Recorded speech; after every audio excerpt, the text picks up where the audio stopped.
welcome to B3U, and I'm your girl, Bree Charles, the host of the show. And I am so excited about what we are going to be running all month long, and that is the Alter Experience. This was an experience like no other. I truly had a great time interviewing some of the guests at the Alter Experience. I want to just thank right now Pastor Moena Tucker and Jamie Tucker for inviting me out to the Altar Experience, where I was blessed beyond measure with the words that was coming out. So I'm hoping that you as well here, my listeners, are just as blessed as I was to hear some of the interviews and some of the entertainment that we will be showing all month long. So take a look, enjoy, and remember, burn through the past, break the cycle, and become unstoppable. This is what it's all about. Check it out. Hello, hello. We now have Kristie Anderson. Okay, so welcome to B3U. Tell me a little bit about yourself, Kristie, and what do you do? Like I said, I'm Kristie. I'm from Detroit. I do a lot of things. So professionally, I work at a senior medical facility, part of the pastor's office. I am a pastor with my husband in Detroit, Michigan, and I am a mother of three Oh, wow. little people, 5, 4, and 2 now. Ready 30 yesterday. Um, and I am a worship leader. Yes. So, Kirsty, I know that you have seen and been through, especially being a pastor, especially being in the medical field. I'm sure you have seen a lot. What are some of your experiences with people with trauma or maybe trauma of your own? What is the biggest thing you can say about someone who is in trauma and going through? What is something that you can share to encourage them, or what has encouraged you? And I would say, I would just kind of speak of a recent trauma I dealt with, and that was postpartum depression. Oh, let's talk about it. Postpartum depression. Let's talk And- about it. That is a big one. Yes, it really is. And a lot of people don't really, I know back in the day, like my mom used to say, that was something they never was able to label as something or anything, just like, oh, she's going crazy or she's just going through that time, after having the child. But it is real. It's real. And it started out, I had my first child in the pandemic. 2020, March 2020, March 20th, 2020 is when I had her. And while I was in the hospital, that's when everything was changing. And I got to hear the nurses getting the call on the walkie-talkie. I was like, okay, everybody has to be masked up, and then like everything was changing. And right before she came, I was able to have like 4 people in Rosa. It went down. My husband barely made it in the room. Oh, wow. And I couldn't even record anything. My family just had to be on the regular phone to help coach me and, all that good stuff. So I didn't really have an experience of a first time mom that had, other probably had with your mother males to you, so it was really different during that time. So after coming home with her, within that week, my husband got COVID. And I just got home with the baby, so I'm trying to recover. So he was locked up in a room by himself. I'm with my baby, and I'm trying to learn how to do everything, by myself at that time. As a new mom. My sister was there at first to help, but then she got COVID from her husband. She all go home. So my baby developed colic. As a first time mom, you'd like kind of, if it was a hard sleeper, we stopped being a hard sleeper. You started hearing every move they make, everything happening. So I wasn't sleeping. And I was like super tired. I was becoming overwhelmed. My daughter had, I think maybe like a milk allergy. So after like starting to breastfeed, after a while, I was kind of switching to the milk because it was getting really tight. And so with her transferred to the milk, the regular, we started to have stomach stuff. So she was very gassy, the colic and stuff. I didn't know what that was. Right. So my mom was working at a nursing home, and she didn't want to, necessarily bring COVID there. She was scared. She was what they call it, asymptomatic. So she never got it, but she can carry it. Right. So her husband got it. And she was like, I don't want to come there, and anybody gets sick, you got the baby. It was like a month or two before anybody could head to see the baby after her first day home. So just doing it by myself, I ended up having a postpartum depression because I couldn't sleep. She was crying so much, and I didn't know that's what that was. Later, I had my son 11 months later. I got pregnant with my second child. Wow. I didn't go to the 6 week because you were pandemic, so everything is virtual. I found out maybe 2 weeks after that I was pregnant with myself. Had him that same year, I lost my father. Wow. So now it's postpartum and grief. I'm dead away. And that was the light in itself. Me and my dad were really close. And I lost my daddy 2020 in September. And so then after that, a month later, I lost my godfather, like 30 days after him, by the same way, had a heart attack, went into cardiac arrest. So then my son came about. I had a C-section because I developed gestational diabetes. And so I had to have a C-section. I never had surgery a day of my life to be cut off. So that was very, a little nerve-wracking.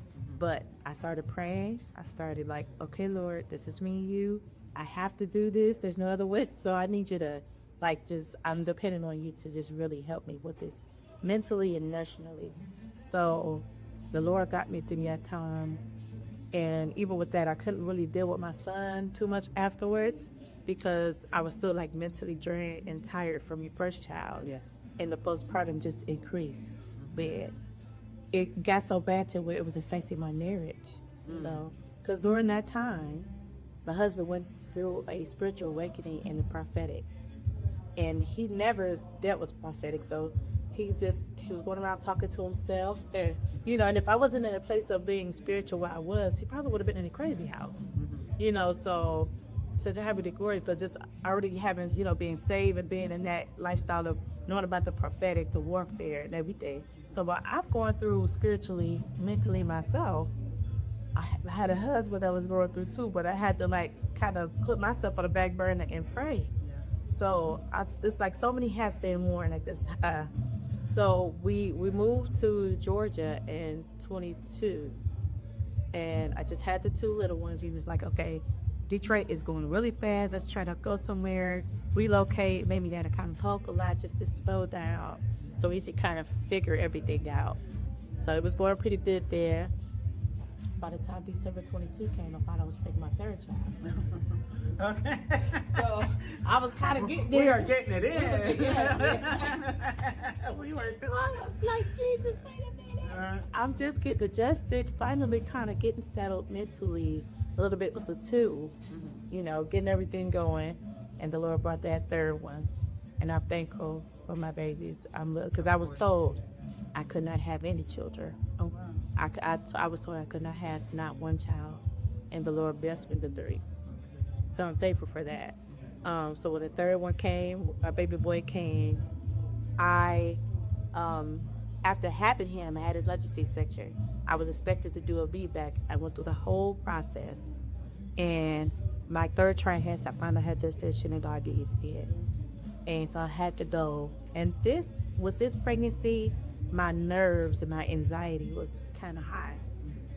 I was super aware of a baby in my belly to where it was freaking me out. I was like, well, I'm not going crazy. When I think about it, I was like, oh my God, there's a baby there. And it was just messing with me well, let it not stop it. I don't know what it was. I could say it was the enemy, but I don't want to say it was the enemy. But it was just, I was aware a lot more. And that pregnancy was a struggle. It was just, my babies were big. I had big babies. 8 pounders, 11 pounds was the second one. Wow. Yes, and the last one, he was another 8 pounds. He was the smallest one. I had 8'4". But after having him, the doctor, I went into my room to change over to my new bed after having a C-section. And when they pulled the covers off, I was hemorrhaging. I had lost over 3,000 milliliters of blood on mine. And I didn't know I was dying. I was laying there. My husband was watching me down. So he was like, you see his color here? That's what he would tell everybody. I didn't see myself. He would say, this is the color I aspire to take.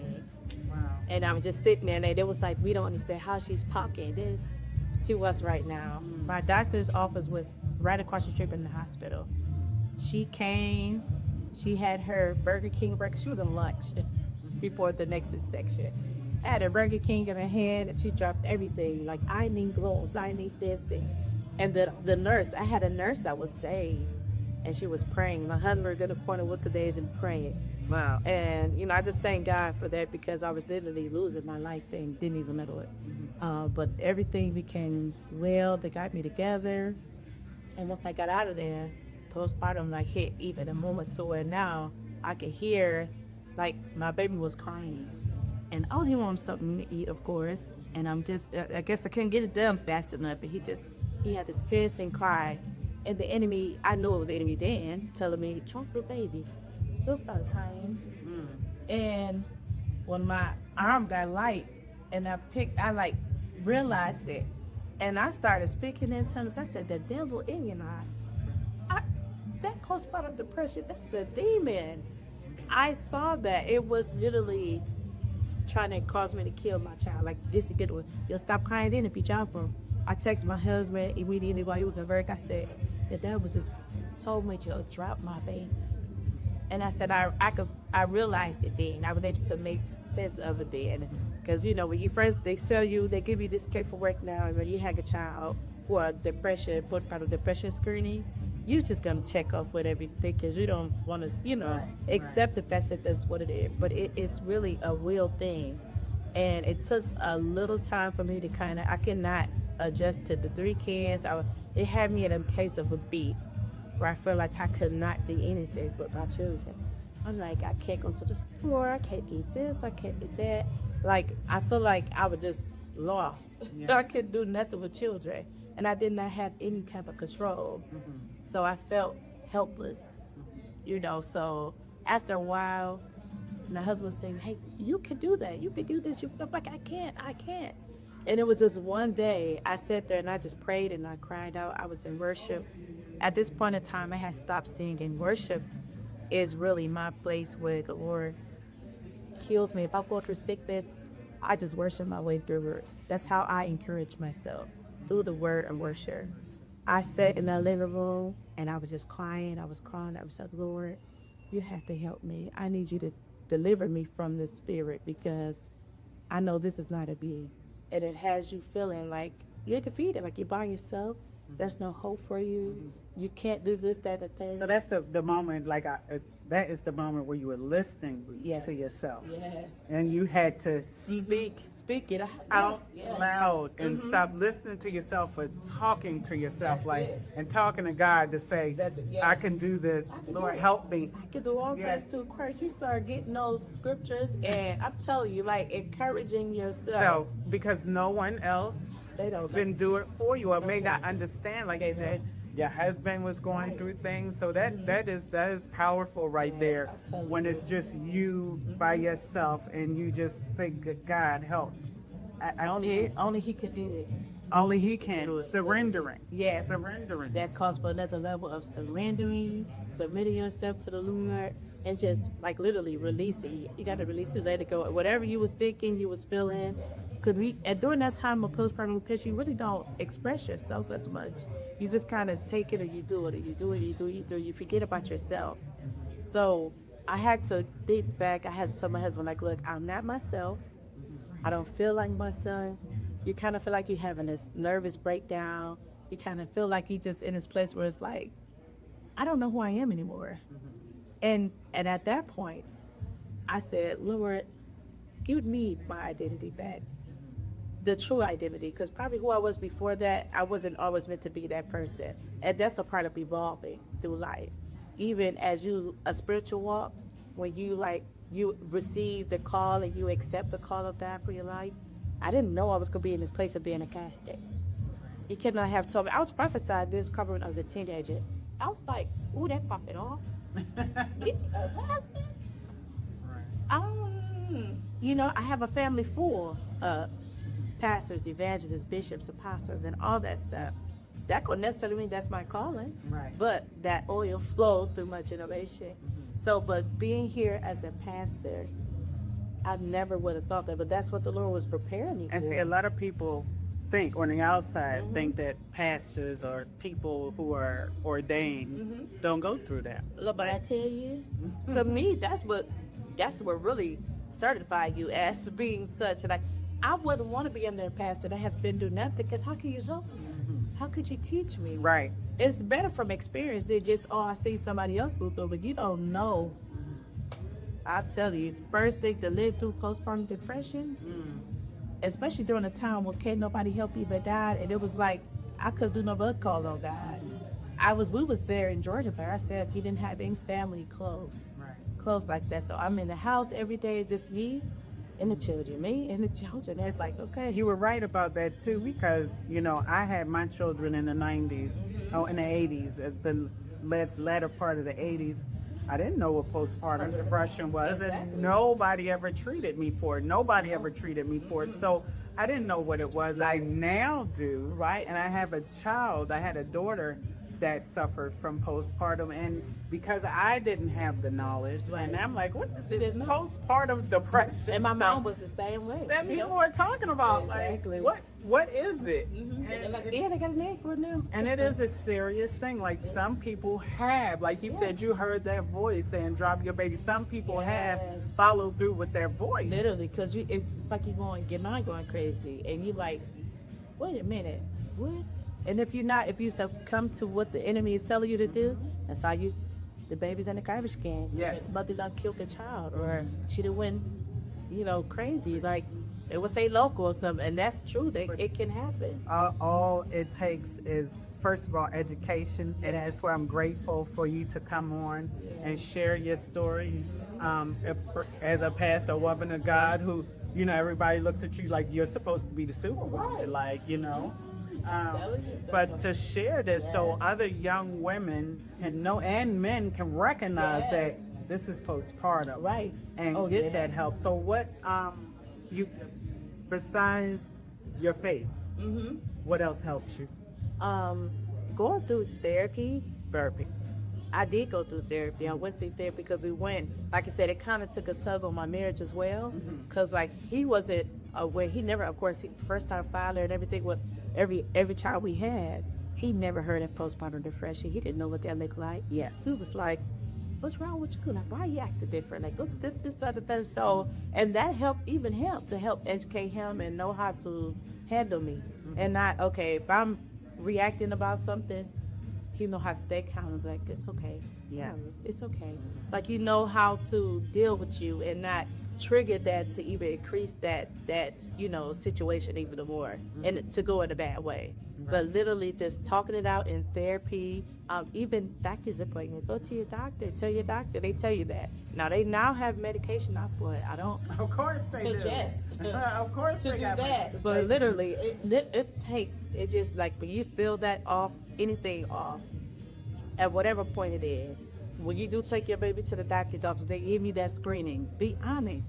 If that's how you feel like you're by yourself, or you feel angry, you don't feel happy, you don't feel like these are important, want those questions, like answer that on that paper so they can get you. They're pretty much going to recommend therapy for you, and it's good to just talk it out, because a lot of times, if that's all it is, first of all, you're not resting. Yeah. It's so important to get rest as a new mother. Rest. If you're on your 5th car, you for sure need rest there. You need the rest. I'm telling you, when you deprive of sleep, it alters your mental, and that's natural.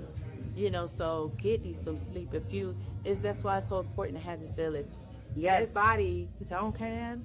And we were just talking to Pastor Jamie about it. I was like, well, he's in Georgia. Now what do I say? Take me back home to my mom.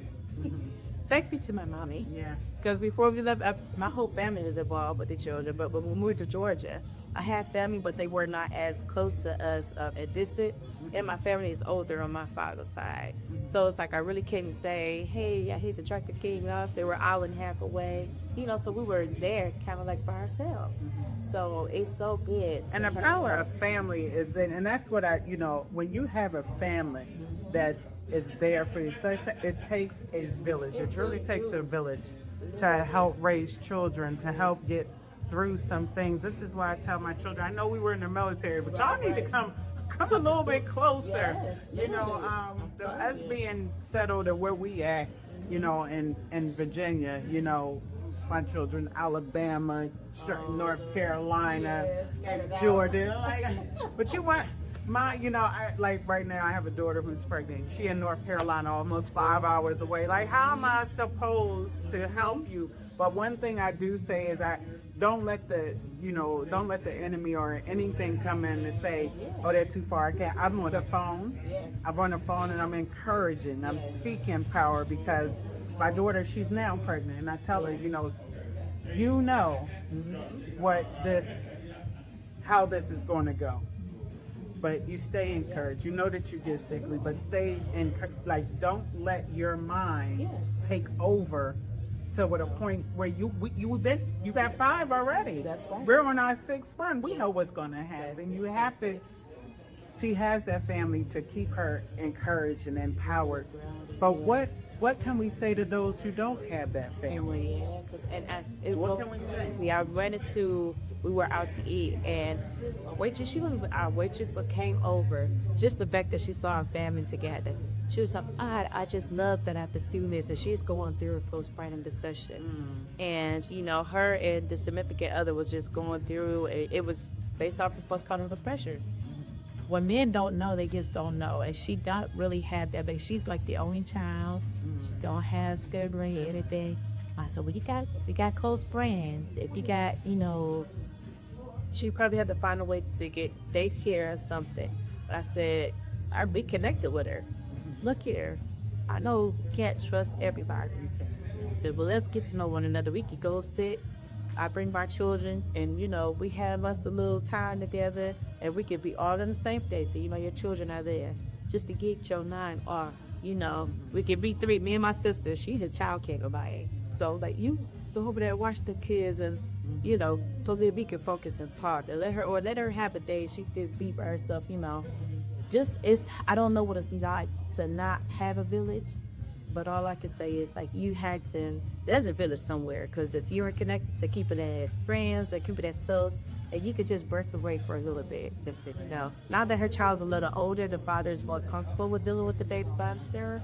I say, for me, the break away was this: I could go to Walmart for walk around. I didn't have to go shopping, nothing, just a break by myself.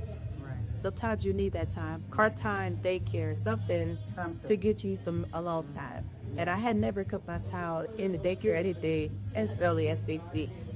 But the basic boys, I saw him. I made them more time. I put him in part-time, and he went at 6 weeks. When they told me to go over there, it was just for my mentor. For your mentor. Whatever, yeah. And it's for you, for yourself first, but it's also for the mental health to help protect their children. Yes. Some people probably never want to start doing anything to their children, but it could get that going. Yeah. And it's, you know, you want to make sure that you have a handle on it, some support. And I thank you so much for you made that. This was like right on time, because there's a lot of us that's out there suffering from postpartum depression and just don't know. Well, it's more education now. But to let you know that's exactly what it is. And I will say real quick, even if you don't have a village, like I said, check in with the doctor. Check in with the doctor. We could go to the hospital. You could go to your children's out there. Just let them know what you're dealing with. You have a communication with somebody.